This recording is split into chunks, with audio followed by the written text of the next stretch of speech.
So today on Studio Stew, I just wanted to play through the video portion of Baby Beluga, the latest effort for SJCPL Junior. If you have any familiarity with recording video or playing with iMovie and you don't have much experience with one of the more high-level video editing software programs, this is Final Cut Pro, the big brother to iMovie. You can see just how many layers you can stack and all the different adjustability up in the right-hand corner. You can also see a host of different media that I used for this. Now, I just had a quick screen grab from QuickTime. Nothing too fancy here. And as I scroll along, not so elegantly, but you can really see how many different edits and different timelines I use to time all the different assets. So the Beluga itself on the screen there above the background. At the very bottom there, you can see the actual audio track that I recorded as well. And you can see some of those assets, they actually have clear backgrounds. So I mock those up in Photoshop and drop myself into the video. Our wonderful Jen here in Studio 304 actually animated the frames for the Baby Beluga as well. So the little swimming dance that he does was also rendered separately and then added to the video. Once again, there is a ton of background edits and parameter changes happening, which we'll go over in kind of the second half of this video. I just wanted to play it through so you could see how many different layers can go into a project like this. Where I've clicked on a few of the different assets here, and you can see in the upper right-hand corner all the different parameters that you can change for any one of those assets. So we have the Beluga animation with a clear background, keyframed, which means I've told the computer these are the essential frames for the movement of this asset. So the Beluga just kind of follows along a little pathway there. Here you can see that I've keyed out or green screened out the footage of myself.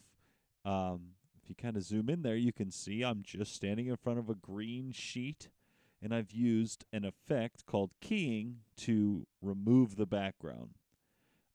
Again, here is another rendered video of myself from in front of the green screen that I have transformed. Up in the top right, you can see all the different parameters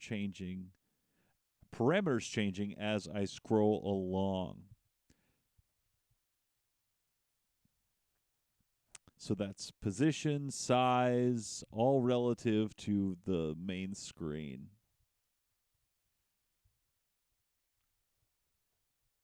I've even added an effect to make my body all warbly as it moves up and down.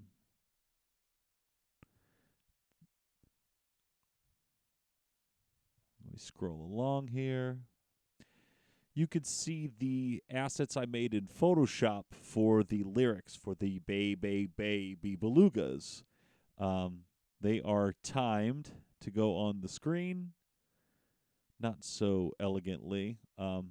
It's just so fast that I think the eye takes a second to really catch up to it, but it's still fun and effective. And you can see the multiple green screen layers and the multiple assets that I've placed over these things.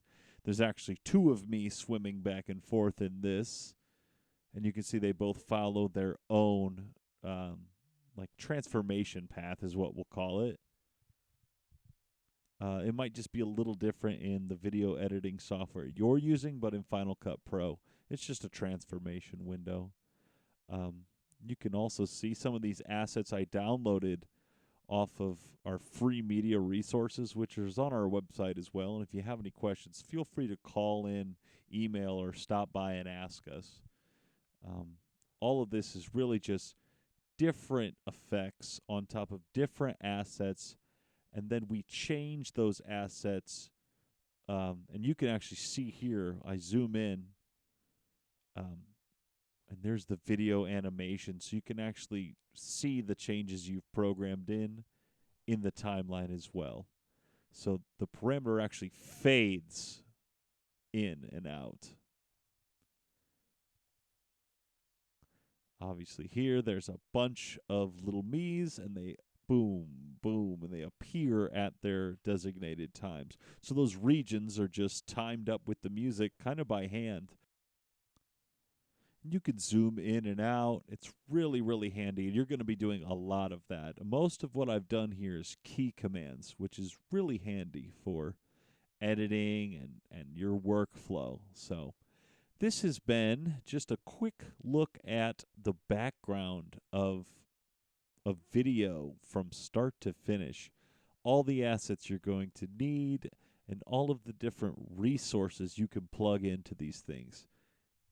If you have any questions or want to stop by and call again, Studio 304 is always open to any patrons of the St. Joe County Public Library.